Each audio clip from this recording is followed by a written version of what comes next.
Welcome back to Trending in Education. Mike Palmer here. Very happy to have a guest with me today.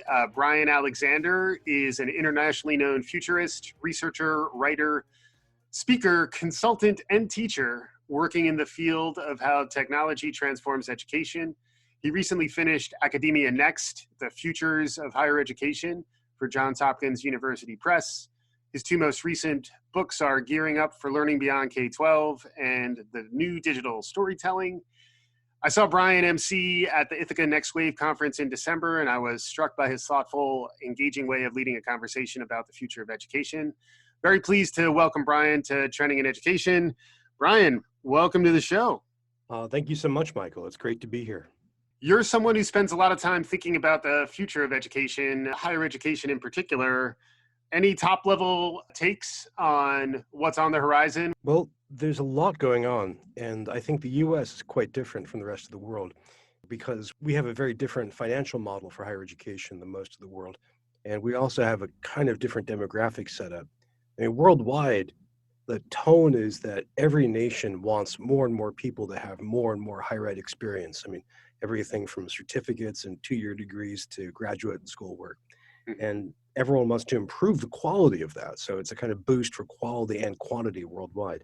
In the US, though, we have this interesting problem that we may have overbuilt higher education. Our total enrollment grew from basically World War II to about 2012. And it just grew and grew, but like a factor of 20. I mean, it's really enormous. And then it stopped growing. And in fact, our enrollment has gone down every semester since 2012. So it might be that we've passed what I've called peak higher education. And that's not going to get better because the demographics are that we are producing fewer and fewer children, like every nation that goes through identity. But we also have the 2008 financial crash. Nathan Graw has been instrumental in identifying that that is a time where we really cut back in reproducing kids. So around 2023 or so, we're going to start seeing fewer and fewer high school graduates. So campuses that are supporting traditional age undergrads are going to be fighting more and more. We have other problems as well. We have competition from international higher education, which just gets better and better. And we are now getting worse and worse at recruiting international students. On top of this, we have a lot of challenges around technology. So I think one of the great top level things we have to think about first is, will higher education keep contracting? And if so, how do we respond? That's a big box of strategy right there. And the second is, how do we respond to technology? I mean, the past decade has seen what some people call the rising tech lash, growing uncertainty, distrust, if not outright fury at the Silicon Valley technology giants. And we see a little bit of that in higher education as well. And the technology issue is just vast. Everything from the flipped classroom to AI to mixed. I mean, it's a huge subject. So that's a second top level thing. Sure.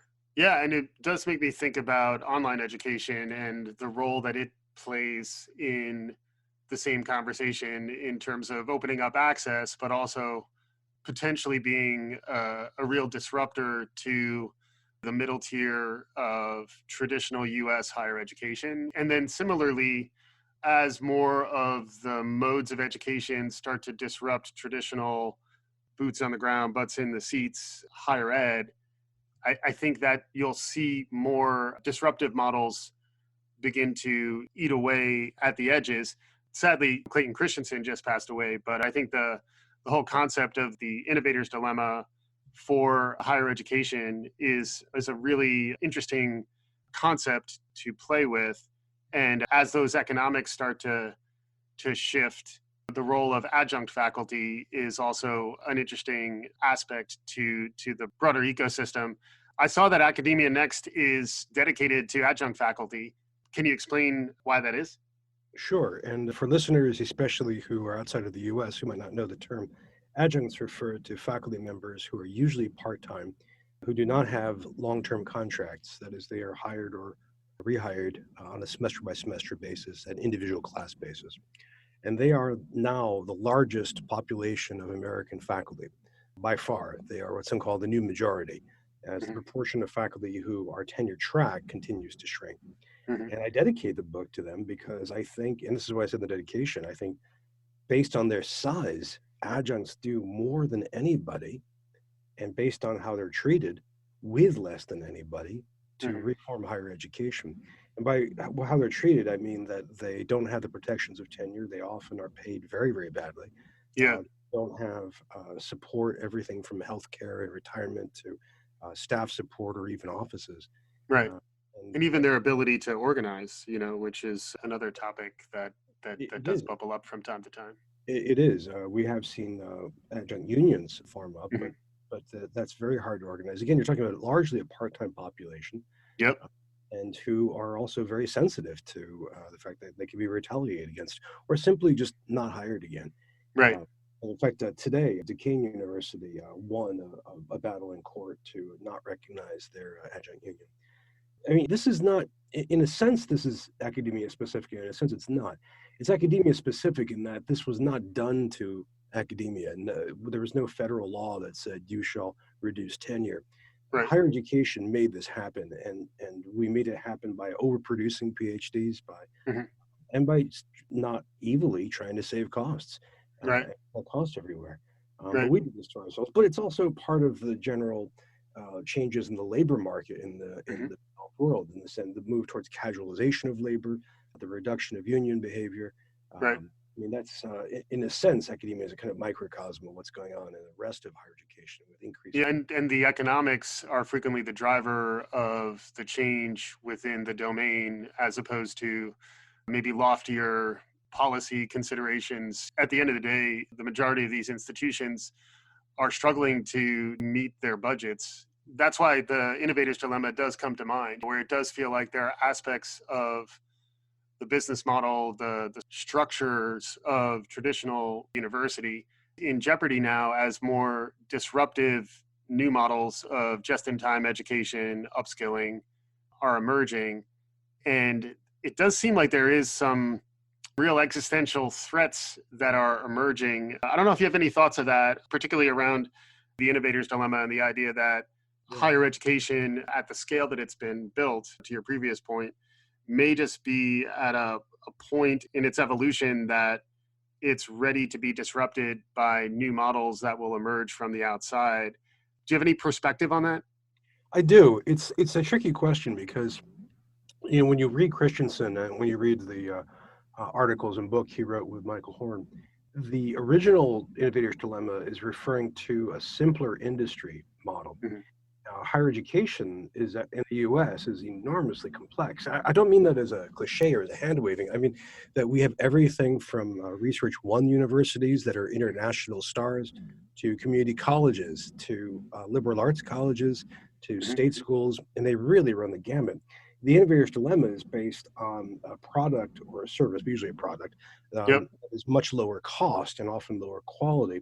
Mhm. Well, the problem is within higher education, we already have a full spectrum of costs. And depending on how you measure it, quality, if, for example, we often measure quality of education by admissions rates.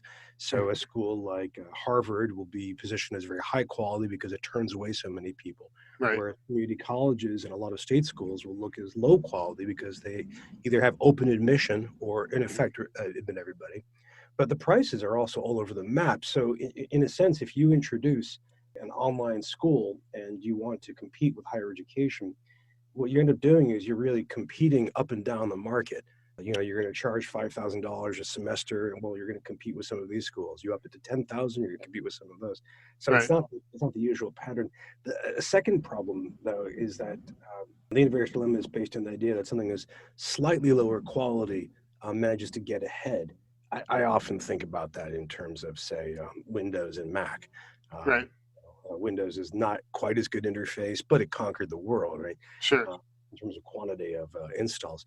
We haven't quite seen anything like that appear for online education outside of higher ed that really has legs. We've seen quite a few projects collapse, and we've seen a lot of projects mounted from within higher education. So a Right. lot of this is still within the house. There's still a lot of Right. within. I guess where I was going is more the monolithic credentialing model versus more skills based competencies, like sort of decomposing the idea of this 4 year monolithic bachelor's degree Mhm. into more modular components that are Right. uh, maybe more like lifelong learning, informal education, as well as a potential disruptor to traditional higher education. That to me does seem like a more fundamental existential threat to the traditional higher ed model. The idea that through Linda on LinkedIn or through Coursera or through YouTube, I can receive something somewhat akin to what I would get in a large traditional university context, and I can be credentialed at a more modular, granular way. Agreed that it hasn't fully manifested just yet, but like there still is an alternative model that I think is emerging around workforce development and informal education, lifelong learning, that I think it will be cheaper and will likely be slightly lower quality. So I think there are elements Mhm. of the innovator's dilemma that are out there, at least from my perspective. No, I take that point, but this leads me to my third disagreement with applying Christensen here, which is that in Christensen's model, the market incumbent is usually riding high. I mean, they're Hmm. producing great product, their business is good, Right. um, and so it's hard. The dilemma of the titular dilemma is that they would have to undo that great market position in order to compete with the upstart. Hmm. Well, higher ed, again, it's so large and so complex. But large, I mean, Yeah, there's like roughly 4,500 institutions in the U.S. sure.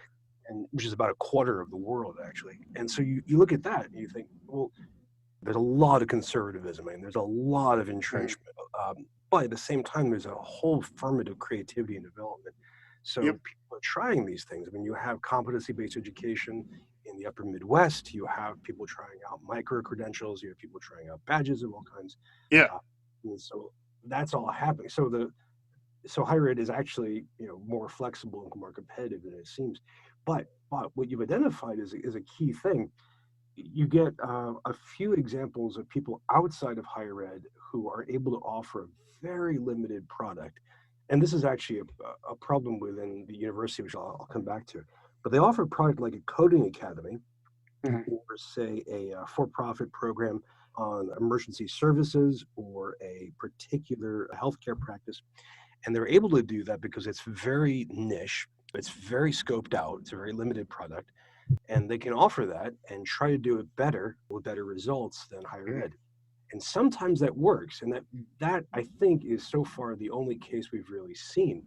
Hmm. Uh, but it's not happening for things like a history degree. It's always very, very small programs. So if I'm hearing you right, it's that the breadth and scope of what we refer to as higher education is a broad enough and innovative enough ecosystem that you think it's self-regulating and is really driving a lot of the innovation that will continue to keep its place or its primacy in our understanding of where to get excellence and to stay viable.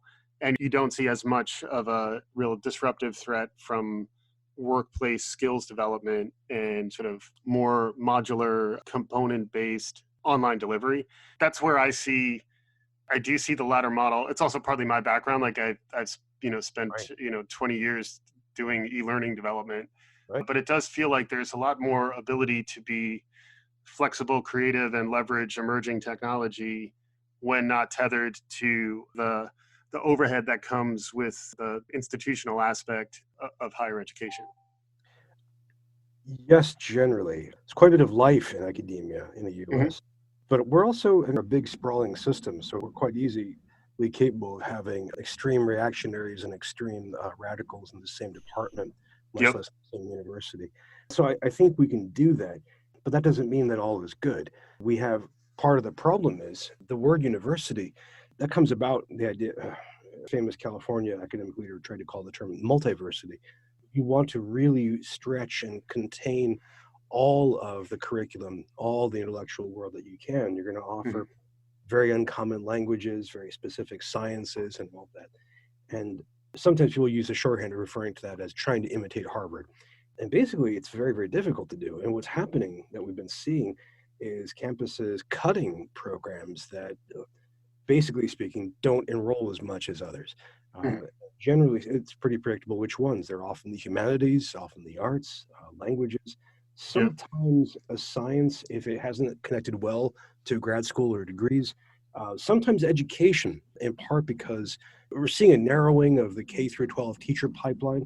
but we're also seeing the decline of, as I mentioned before, from demographics of the K through 12 student population. Hmm. But a lot of campuses are shrinking their curriculum or they're pivoting.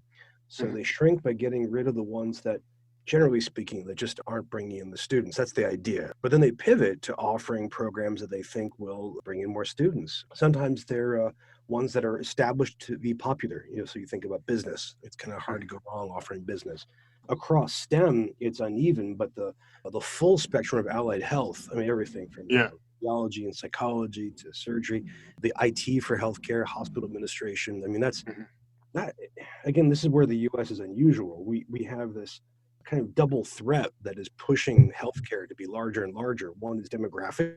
The older we are, the more healthcare we consume.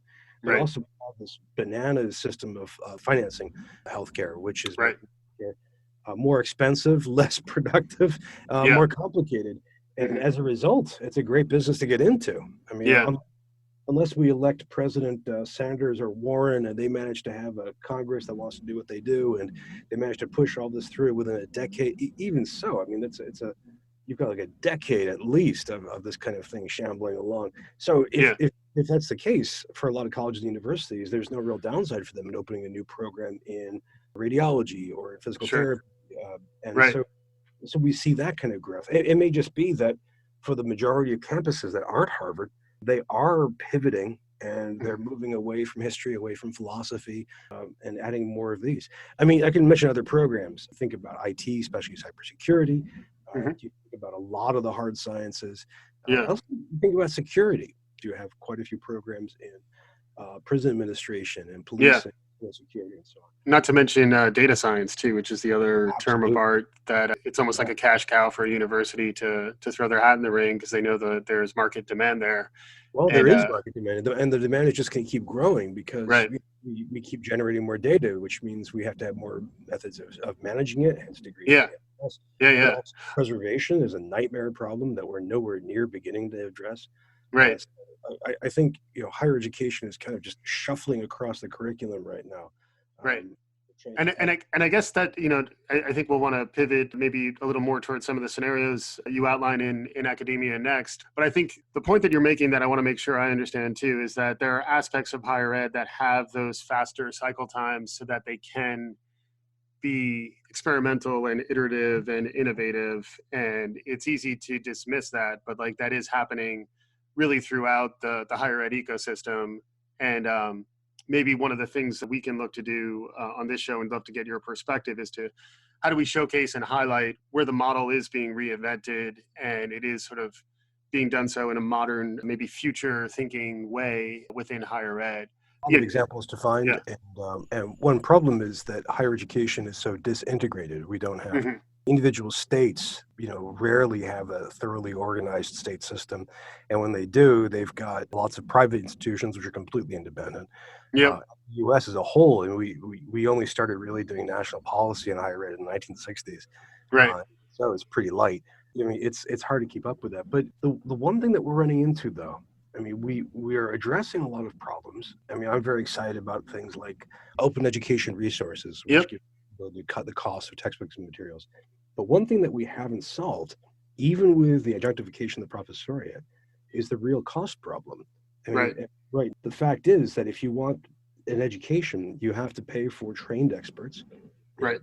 I mean, one of the things about adjuncts is that they often have PhDs or near PhDs, Sure. but you also have to pay for time. Hmm. We don't have a good way of speeding that up. Right. And so that is simply going to cost money, much like it does in similar fields, like it does Right. in live music or like it Right. does in medicine. I mean, Well, you don't. I analogize to the rent is too damn high, the tuition is too damn high. There is a reductive way of looking at it. That applies to some universities. So if you look at a lot of the elite institutions, you think about, say, Stanford or UT Austin or Hmm. Princeton, and they can set that tuition incredibly high, and people will Yeah. pay. Much Right. like people will move to Manhattan or San Right. Francisco. That is too high. The difference is that published tuition is largely a fantasy Right. because we have listeners may not follow this, but we have a discount rate. Hmm. That is what a typical student or median student actually pays. So if your campus costs $60,000 a year, if that's the tuition price, it may be that you discount tuition, say 50%, so that median student only pays 30,000, which means at one end you have someone who's extremely wealthy, Mhm. who is paying the full freight, and then you have someone who is much less wealthy, who's paying nothing or almost Right. nothing. The Economist magazine said this is how higher ed in the U.S. means tests students. Hmm. And so that's one of the things. So imagine, like, if we go back to the apartment analogy that you brought up, Yeah. imagine like a complete free scale of pricing for rent based on whoever comes in and what their income is. I mean, that's very, very tricky to organize, but we do Right. it. And so on the one hand, that sounds great. I mean, it's a way in which higher education is adapting to the changed reality of increased income and wealth inequality. Right. It's a way of maintaining access to higher education for the people who can least afford it. Right. But the downside is every business analyst I talk to thinks this is unsustainable, that we Yeah. can't keep discounting like this. Right. This is a kind of price war, which Right. leads to people losing badly. Right. Uh, the other thing is we don't have a really good way of supporting a lot of the first generation students, a lot of the poorer students who Right. start off. Yep. And we're starting to address that now, but we've kind of maxed out all the students who are coming from parents, at least one of whom has post-secondary experience. Yep. Now we want to get more and more. Remember, I began by talking about increasing the quality and the quantity of higher education. Well, now we Hmm. want to get all those people who haven't been to college, whose parents were never at college, whose families Right. never been to college, and Right. it's tricky. Uh, Yeah. it's very, it's very difficult to do that, and that costs more money. You have to spend more money on counseling and advising and support structures and so on. Yeah. So on the one hand, I'm not as worried about a disruptive threat, but I am really worried about higher education sustainability. Hmm. Yeah. So maybe more the idea that there's an increase, there's a more negative perception of higher ed. And I'd love to hear you talk a little more about how American perception of higher education has evolved. So like that's one dimension of it. And then at the same time, understanding the return on investment of the commitment to get the degree versus the level of risk you take on as an individual, whether it's through loan debt or other components. Can you talk a little bit about that? Well, I can start by talking about debt and how that's changed things. I do an exercise in my academic audiences. So when I work with librarians, faculty, administrators, and so on, I ask the audience, how many of you are still paying off your student loans? And usually it depends on the crowd. Between a third to two-thirds of the audience will raise their hands. And that alone is interesting. As someone on Twitter said today, it's important to remember that President and First Lady Obama both were paying off student loans when they became president and First Lady. Yep. But what's also interesting is to look at the people whose hands didn't go up and how often they're shocked and amazed. And these are academics, right? Mm-hmm. Not non-academics. And so the huge bolus of student debt that we shifted to, that 1.6 plus trillion dollars, no one in the world is doing this. We're the only ones. So you Hmm. can feel a little American exceptionalist pride right there. Yeah. But this is an interesting problem in all kinds of ways. I mean, it's a humanitarian problem.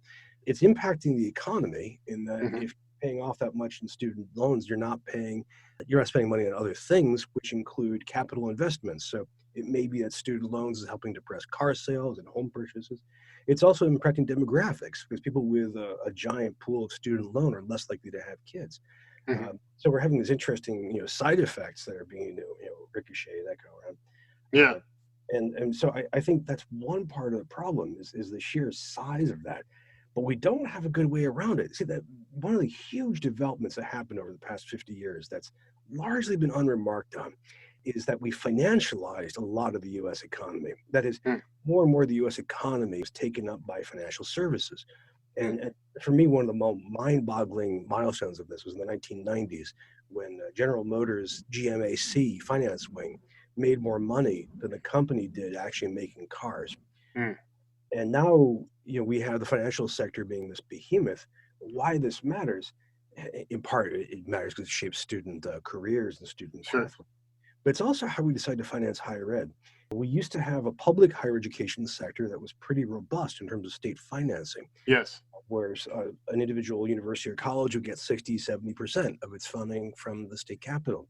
Hmm. And that's plummeted. I mean, the majority of campuses don't get the majority of their financing from the state. And you hear stories about in Pennsylvania where a university gets less than 10% of its funding. My alma mater, the University of Michigan, its former president, Duderstadt, once said he used to speak of Michigan being a state supported institution. Then he called it a state located institution. And now he called it a state molested institution. And that seems about right. Okay, it's an exaggeration, but that amount has really happened. So how can higher education compensate? And loans were the only way forward. That, and of course cutting the number of faculty with tenure so that Right. you get a cheaper product. That huge shift to financialization is something that's really, really hard to go back from. I mean, historically, Interesting. a lot of Yeah. countries have done this, like Holland, Britain, some of the Italian city-states like Genoa and Venice. It's very difficult to unbuild that. Mm. And in terms of higher education, we don't really have an alternative. Yeah. If we fire a lot of staff and faculty, we lose the capacity to teach and support students. If we cut compensation even more, then we may lose the ability to hire people who can actually do this kind of work. Right. Uh, I mean, we've really painted ourselves into a bad corner. Mm. And this is in part where the digital world comes in. I mean, I mentioned Yeah. open education resources before. Hmm. Textbook costs can be significant. They can injure a person's academic career, but generally speaking, they're smaller compared to tuition or Hmm. room and board if you're a residential place. But we don't have a way technologically to smooth that. We don't have a way to reduce costs that way yet. Hmm. This is where some of the work in adaptive learning is coming from. This is where Yep. some work as well on AI is coming from. But right now, there doesn't seem to be a way of doing that. In fact, Hmm. to operate a lot of these technologies costs money. Right. So right now, the best we have is that digital technology in campus improves the student experience when we do it right, but again, at a cost. We have to Right. pay for hardware, licenses, Hmm. software, networking, and people to do all the work. Sure. So again, I keep coming back to this theme. I think in the 21st century, this is the best time in human history for a learner to learn. And Yep. we have access to just so much stuff. I mean, you and I were talking about podcasting before and how, Yeah. if in order to learn how to podcast, we have so many resources. Yes. I mean, it's astonishing. But at the same time, I think this is in many ways the weirdest and perhaps the most challenging time to run a college or university since Yes. probably the 1930s. It's challenging. Yeah. And then I did want to talk a little bit about Academia Next, where your methodology is interesting. As I understand it, there was the shaping of trends and then some possible futures, even in your title, that future is plural. Can you talk a little bit about your methodology and then maybe, start to spin us a few yarns about some of the possible futures for higher education you describe in the book? Absolutely. So the methodology is twofold. First, I researched a whole series of trends, more than 100 really. And these are forces that are reshaping higher education. And these break down to different domains. So we have trends from outside the academy, the trends from demographics and economics, which we already discussed, trends from policy, from culture, and then trends within the academy. You think about shifts in enrollment or college finance or governance, and then technology, changes in technology itself, as well as technology in campus. I mean, everything from 3D printing and social media to gaming and augmented reality. Hmm. So the first part of the book is a detailed exploration of these, mapping out all these trends, which nobody else has done in a book before. And I think very few people have sat down and actually do this all at once. Hmm. When people think of futures work, they often think of crystal balls or free-floating speculation, but this is all firmly grounded in evidence. Every single one of those trends is borne out by multiple cases from the real world. So why use that then? Because we can extrapolate from that. We can look at these trends. Think of this as a video, right? We're looking at all these trends paused in the present day. Well, let's hit play. Let's hit fast forward and see what happens if these trends keep working and working. So what happens if we have 3D printing in education that really takes off? What happens if income inequality continues to shoot up? What Yeah. happens if adjunctification continues, and so on? And that gives us a kind of first order approximation of how the future can be a little different from the way it is in the present. Yeah. So that's one part of the book, is by looking at those trends. The second part is focusing on a few of these trends, one or two at a time, to create a scenario of the future of higher education. And each of these scenarios is based on one or two of these trends having a big impact on the world. So, for example, one of them is about the triumph of open. So, what if the open paradigm really wins? I don't just mean open education resources, I include that, but also open source software, Hmm. open access and scholarly publication, the practice of open teaching. So you're teaching a class, sharing as much as you can online openly with people and so on. How does that change everything from scholarly publication to what campus IT has to focus on to Hmm. promotion, tenure, and review? I mean, in many ways, it's a better world, but it has some interesting costs. I have another scenario, speaking of healthcare, which I call Healthcare Nation. And whenever I present on this, I think, oh, this is a really futuristic scenario. And the audience go, oh, no, we're living in this right now. But the idea is, what happens if healthcare becomes the dominant sector of the economy? Like Yep. 1950s and 60s, it was manufacturing, right? What if healthcare becomes the lion's share of the economy? Well, you think about how that changes, how pre-med programs grow in higher ed. You think about how grad programs, of course, expand. You think that maybe in secondary school, you have what you could think of as pre-med programs, but also how it begins to expand and grow into other fields as well. How some people in other fields start teaching into it, more medical ethics and philosophy, more history of Yep. healthcare and so on. And then how does that change a campus infrastructure? I mean, you have to, for example, build out extremely wide pipes for bandwidth because medical files can be absolutely enormous. You have Yeah. to think of security in a new way and so on. A third scenario is based on what some call mixed or expanded reality. So just to go back a little bit technologically, in the 1990s, we invented the terms augmented reality and virtual reality. So virtual reality is when you create a virtual world or a virtual object and you experience it through a computer. Augmented reality is the flip. This is when you take the digital content and you pin it to the physical world. So if you've ever used Yelp or if you've ever walked around the city using Google Maps, that's an example. But there are more and more complicated versions of augmented reality. There are games like Pokemon Go. Yeah. There's geographical tools like IBM had this nifty thing for the Wimbledon tennis tournament in Britain where you could point your phone around the horizon and it Mm. would add text to every object you looked at so you could see where you were going. Oh, this Yeah. is a gift shop, this is a bathroom, that kind of thing. Hmm. Okay. So VR and AR are now growing rapidly in all kinds of ways. But what happens if you combine them? Microsoft calls this mixed reality, which is a term I Yep. like. Others have been calling it extended or expanded reality, which works as well. So what happens if we really just press fast forward on that trend? And how does that shape campus? And you imagine coding a campus, giving a kind of laminated layer of Yep. virtual content that is embedded in the physical world. So you can Hmm. imagine students creating enormous dragons or robots and battling across the quad. I mean, you can imagine students being able to access faculty and staff information by pointing their head at a building and seeing Sure. who's there, who's not. You can imagine people doing research this way and so I just really expand on that, and that's another example. And Yeah, then, it sounds fascinating. I mean, you're really spinning some yarns to my point where one of the lark questions I had was about science fiction. But as a futurist, I'm always curious how futurists feel about science fiction and how it sounds as though the way you attacked creating some of these scenarios was a little bit of extrapolation, but a little bit of spinning a yarn, doing a little bit of science fiction. Any thoughts on that? well, I think science fiction is the essential literature for the 21st century. I mean, if you're not paying attention to science fiction, you're really not suited for this century. And people in the future's work love SF. We use it all the time. We make some of it. There are SF writers and creators who are full-time professional futurists, and it makes all kinds of sense. And I mean, science fiction is in many ways not great at prediction. When it gets something right, it's extraordinary. I mean, you look at Jules Verne's From the Earth to the Moon, Around the Moon, which has the moon shot taking off from Florida, landing in a great ocean. I mean, that's pretty good. That's a pretty Yeah. good. There's a book that I really enjoy by John Brunner called The Shockwave Writer, where in the Mm. future people use computers connected to each other via phone lines to do gambling, to do communication, to have online learning. For Mm. 1970, that's pretty good. Yeah. Yeah. But generally, I think it's not so much the prediction so much as it is giving us the habits of mind to think about the future being different, to Yep. give us the imaginative power. But it's not fantasy. I love fantasy, don't get me wrong, but it's always grounded in the real world. I mean, science Right. fiction is always about that. What if you invent a machine? How does it play out in the real world? And I think that intersection is very, very powerful.